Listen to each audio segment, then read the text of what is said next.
इनविको explain के एक और नई वीडियो में आप सभी का स्वागत है। तो पिछली वीडियो में मैंने गेम ऑफ थ्रोन्स की सारे बुक्स की क्रोनोलॉजी अच्छे से एक्सप्लेन कर दी थी। आई होप वो वीडियो आपने देख ली होगी, और अगर नहीं देखा है तो प्लीज़ जाकर आप वो वीडियो देख लीजिए। Game of thrones George R Martin की लिखी fantasy novel series a song of ice and fire की फर्स्ट बुक है। ये सारी बुक्स हाईली फैंटेसी से भरी हुई है और बहुत ही मज़ेदार है। इसमें लव है, एंगर है, बैटल है, पॉलिटिक्स है, दुख है। खुशी आपको ना के बराबर ही देखने मिलेगी टू बी ऑनेस्ट। इस वीडियो में मैं गेम ऑफ थ्रोन्स बुक की समरी बताऊंगा और बुक को लेकर अपने रिव्यूज़ दूंगा। किसी भी गेम ऑफ थ्रोन्स फैन या a song of ice and fire fans को हर्ट करने का कोई मकसद नहीं है। सो प्लीज़ आप मेरे रिव्यू को दिल से ना लगाएं, क्योंकि सभी का अपना अपना पॉइंट ऑफ व्यू होता है। सो ज़्यादा वेट ना करते हुए let's start the video. Game of thrones के इवेंट एक फिक्शनल वर्ल्ड में टेक प्लेस करते हैं, जिसमें एक कंटिनेंट है जिसका नाम वेस्टरोस है।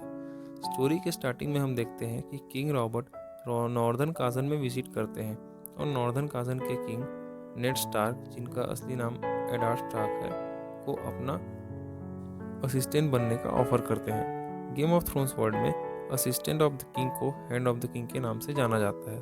वो ऐसा इसलिए ऑफर करते हैं क्योंकि पुराने hand of the king Jon Arryn की सस्पिशियस सर्कमस्टेंसेस डेथ हो जाती है। किंग के साथ क्वीन सर्सी लैनिस्टर और लैनिस्टर फैमिली के ही कुछ लोग जैसे जेमी लैनिस्टर और टिरियन लैनिस्टर भी आए होते हैं। जेमी लैनिस्टर किंग्सगार्ड होते हैं और सर्सी के भाई भी होते हैं। टिरियन लैनिस्टर भी सर्सी लैनिस्टर्स के भाई होते हैं। किंग के आते ही नेड स्टार्क की वाइफ कैटलिन स्टार्क को खबर मिलती है कि former hand of the king की डेथ के पीछे लैनिस्टर्स का ही हाथ है। ये खबर कैटलिन स्टार्क तुरंत अपने पति नेड स्टार्क को बताती है, जो हैंड ऑफ द किंग की पोजीशन को एक्सेप्ट कर चुके होते हैं। नेड स्टार्क का बेटा ब्रान जेमी और सर्सी लैनिस्टर को सेक्सुअली इन्वॉल्व होते हुए देख लेता है, और उसका मुंह बंद करने के लिए जेमी उसे किले के विंडो से गिरा देता है। सबको लगता है कि ब्रान किले से फिसलकर गिर गया है, क्योंकि उसे किले पर चढ़ने की आदत थी। जब ब्रान अनकॉन्शियस होता है, तभी Ned Stark northern castle Winterfell से निकल जाते हैं और रॉबर्ट बराथियन के साथ साउथ की ओर चले जाते हैं। उसी दिन नेड स्टार्क का बास्टर्ड सन जॉन भी ग्रेट वॉल की तरफ निकल जाता है, वहां सर्व करने के लिए। ग्रेट वॉल ऐसा स्ट्रक्चर होता है जो वेस्टरोस को नॉर्थ के वाइल्डिंग से बचाता है, प्रोटेक्ट करता है। एक ग्रुप ऑफ पीपल वहां ग्रेट वॉल की रक्षा के लिए उसे डिफेंड करने के लिए रहते हैं, जिसे नाइट्स वॉच कहते हैं। नाइट्स वॉच को रिपोर्ट मिलती है कि इन दिनों कुछ स्ट्रेंज क्रीचर दिखाई दे रहे हैं, बहुत से आदमी अपनी जान गंवा रहे हैं। टिरियन लैनिस्टर भी जॉन के साथ साथ वॉल की ओर चलते हैं ताकि वो वॉल को देख सकें। इसी वक्त वेस्टरोस के ईस्ट एरिया में डेनेरिस टारगेरियन खाल द्रोगो से शादी कर लेती है, जो कि दोथराकीज के लीडर थे। Daenerys and Viserys last surviving member of the family थे जब रॉबर्ट ने टारगेरियन फैमिली को हराया था। ये ड्रैगन्स के डिसेंडेंट माने जाते थे, और विसेरिस का मानना था कि वो खाल द्रोगो से मिलकर अपनी गद्दी द आयरन थ्रोन को वापस पा सकता है, अपना साम्राज्य वापस पा सकता है। सर जोरा मोरमोन नाम के नाइट, जो नेड स्टार्क के द्वारा बाहर निकाल दिए गए थे, डेनेरिस की हेल्प के लिए प्लेज लेते हैं। डेनेरिस को 3 ड्रैगन के एग्स मिलते हैं एज वेडिंग गिफ्ट्स, और जिन्हें देखकर वो काफ़ी फैसिनेटेड दिखाई देती है। विंटरफेल से वापस साउथ में जहाँ किंग्स लैंडिंग नाम की जगह थी, वहाँ वापस आते समय किंग रॉबर्ट का बेटा जॉफरी और नेड स्टार्क की बेटी सांसा, जिनकी शादी होने वाली थी, ऐसा प्रपोजल था, वो दोनों वॉक पर जाते हैं। वहाँ जॉफरी नेड की दूसरी बेटी आर्या को देखता है, जो स्वॉर्ड फाइटिंग कर रही थी एक लड़के के साथ। जॉफरी डिसाइड करता है कि वो उन्हें बताएगा कि वो ही सबसे अच्छा स्वॉर्ड फाइटर है। पेट सभी स्टार्क बच्चों के पास वुल्फ की एक ब्रीड थी जिसे डायर वुल्फ कहते हैं, जो कि स्टार्क हाउस का सिंबल भी था। आर्या का वुल्फ जॉफरी को इंजर्ड कर देता है, आर्या को डिफेंड करते करते। हालांकि फाइट जॉफरी ने ही स्टार्ट की थी, बट सांसा उसे कुछ नहीं कहती क्योंकि वो जॉफरी से प्यार करती थी। एज पनिशमेंट सर्सी का कहना था कि आर्या के वुल्फ को मार दिया जाए, बट आर्या का वुल्फ भाग चुका था, तो उसने सांसा के वुल्फ को मारने को कहा। उसी समय विंटरफेल में ब्रान को मारने की कोशिश करता है कोई, बट फेल हो जाता है। नेड स्टार्क किंग्स लैंडिंग पहुंचकर पाते हैं कि कैटलिन स्टार्क चुपचाप असैसिन का पता लगाने सिटी में आ चुकी है। उनके पास वही डैगर था जो असैसिन ने यूज़ किया था ब्रान को मारने के लिए, बट फेल हो गया था। डैगर एक तरह का खंजर होता है। डैगर को देखते ही कैटलिन के चाइल्डहुड फ्रेंड लिटिल फिंगर पहचान जाते हैं और कहते हैं कि टिरियन लैनिस्टर का ये डैगर है। नेड कैटलिन को कहते हैं कि वो farmer hand of the king को मारने वाले को ढूंढेंगे और साथ ही ब्रान के हमलावर को भी। ब्रान फाइनली कोमा से जग जाता है, बट उसे याद नहीं आता कि वो कैसे गिरा था। टिरियन ब्रान को विजिट करते हैं वॉल से किंग्स लैंडिंग वापस जाते समय, ताकि वो जॉन की विशेष ब्रान तक पहुंचा सके। टिरियन उसके बाद किंग्स लैंडिंग के लिए रवाना हो जाते हैं और रास्ते में कैटलिन भी विंटरफेल वापस आ रही थी और टिरियन को वापस आता देख वो उसे बंदी बनवा लेती है ब्रान को मारने की कोशिश के जुर्म में।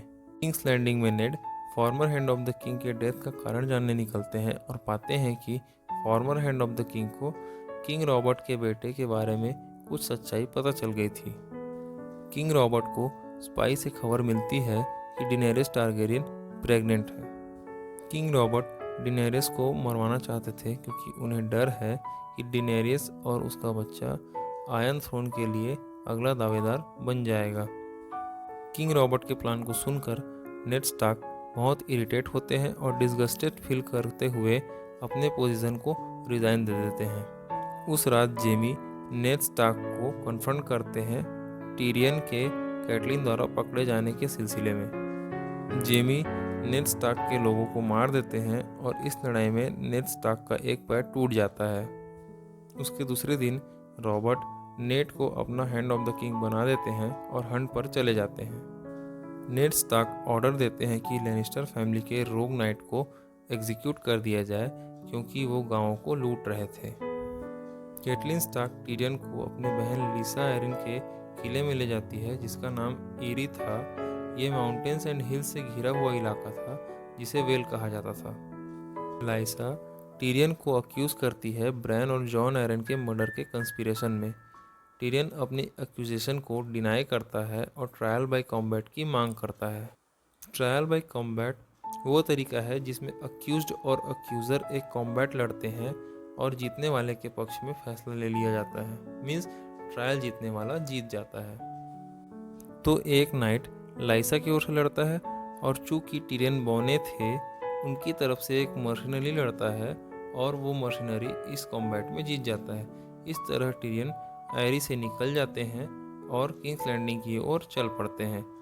उन्हें रास्ते में माउंटेन के कुछ क्लैनमेन्स मिलते हैं जो उन्हें मारने की कोशिश करते हैं, बट वो उन्हें वेल का राज्य दिलाने में हेल्प करेंगे ऐसा कहकर कन्विंस कर लेते हैं और उन्हें अपने साथ चलने को कहते हैं। ईस्ट में खाल द्रोगो और उनके फॉलोअर्स अपने राज्य वायस दोथराक आ जाते हैं। विसेरिस इससे गुस्सा हो जाते हैं क्योंकि खाल द्रोगो ने उन्हें आर्मी नहीं दी जिसे वो वेस्टरोस पर हमला कर सके। एक फीस्ट में विसेरिस डेनेरियस पर गुस्से से बदसलूकी करते हैं और उसे मारते हैं।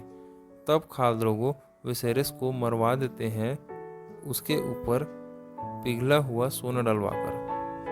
किंग्स लैंडिंग में नेड स्टार्क पता लगा लेते हैं कि जॉफरी रॉबर्ट और सर्सी का बेटा नहीं है बल्कि सर्सी और उसके भाई जेमी का बेटा है। रॉबर्ट हंटिंग में बुरी तरह घायल हो जाते हैं और मरने से पहले नेड स्टार्क को तब तक के लिए किंग बना देते हैं जब तक जॉफरी की एज नहीं हो जाती किंग बनने के लायक। नेड रॉबर्ट को जॉफरी की सच्चाई नहीं बताते। नेड लिटिल फिंगर की मदद मांगते हैं कि रॉबर्ट की जगह रॉबर्ट का भाई स्टैनिस बराथियन ले, जिस पर लिटिल फिंगर एग्री करते हैं। बट जब नेड स्टार्क लैनिस्टर्स को कन्फ्रंट करते हैं कि जॉफरी ट्रू हेयर नहीं है राजा की गद्दी के लिए और लिटिल फिंगर की हेल्प एक्सपेक्ट करते हैं, तभी लिटिल फिंगर उन्हें धोखा दे देता है और सर्सी लैनिस्टर नेड को राजद्रोह के जुर्म में इम्प्रिजन कर देती है। इस समय नॉर्थ में वॉल में जॉन और उसके आदमी दो स्ट्रेंज डेड बॉडी को नोटिस करते हैं और उसे नाइट वॉच के केबिन में लाकर एग्जामिन करते हैं और रात में दो में से एक बॉडी जिंदा होकर जॉन के आदमी को मारने की कोशिश करता है। जॉन और उसके आदमी उस अनडेड से लड़ते हैं और उसे जलाकर खत्म कर देते हैं। नेड स्टार्क के कैप्चर हो जाने पर आर्या किंग्स लैंडिंग से भाग जाती है और सर्सी सांसा को हॉस्टेज बना लेती है और उसका कहना था कि वो उसे अपने प्रोटेक्शन के लिए हॉस्टेज बना रही है। टाइविन लैनिस्टर, जो कि सर्सी, जेमी और टिरियन के पिता थे, कैटलिन और उसके बेटे रॉब स्टार्क के खिलाफ जंग छेड़ देते हैं। रॉब के सही डिसीजन से स्टार्क्स लैनिस्टर्स के एक टुकड़ी को हराने में कामयाब हो जाते हैं और जेमी को कैप्चर कर लेते हैं।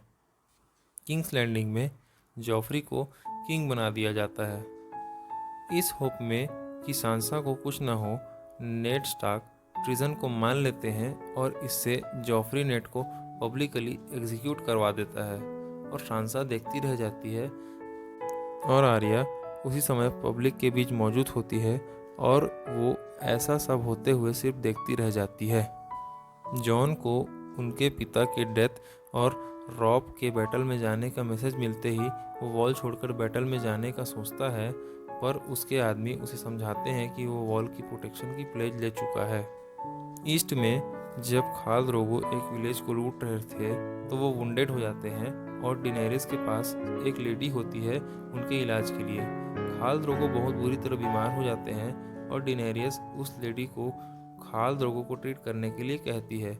तो वह लेडी कहती है कि खाल द्रोगो को बचाने का सिर्फ एक ही तरीका है, वो है ब्लैक मैजिक, और ब्लैक मैजिक के लिए एक सेक्रीफाइस की ज़रूरत होगी। दोथराकिस के मना करने पर भी डिनेरिस अपना सेक्रीफाइस देने को तैयार हो जाती है, बट सरप्राइजिंगली वो बच जाती है और लेबर के टाइम उसका बच्चा मारा जाता है। बट खाल द्रोगो बच तो जाता है लेकिन वो ब्रेन डेड होता है। उसके फॉलोअर्स जा चुके थे। अब डिनेरिस के पास केवल कुछ ही आदमी होते हैं और जोरा मोरमोंट होते हैं जो डिनेरिस के मोस्ट ट्रस्टेड एडवाइज़र बन जाते हैं। डिनेरिस एक चीता बनवाती है ताकि वो उसमें ड्रोगो और जो लेडी को जिसने डिनेरिस को ट्रिक किया था और जिसकी वजह से उसका बच्चा मारा गया था उनको जला सके, और साथ ही वो 3 ड्रैगन अंडे को भी रख देती है।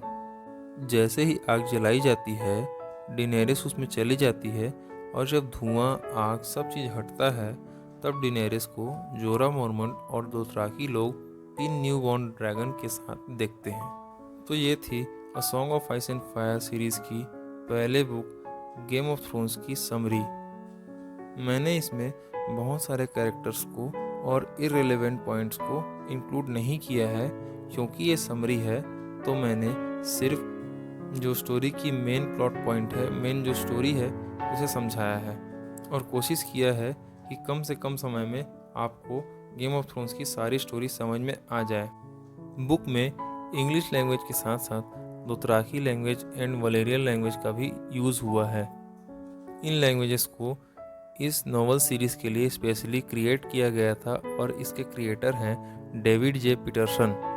ये एक बहुत ही फेमस लैंग्वेज क्रिएटर हैं। इन्होंने सिर्फ इसी बुक के लिए ही नहीं बल्कि कई मूवी और सीरीज़ में अपने इस टैलेंट को दिखाया है और बहुत सी लैंग्वेजेस को क्रिएट किया है, जैसे द विचर में, the 100, shadow and the bone and dune.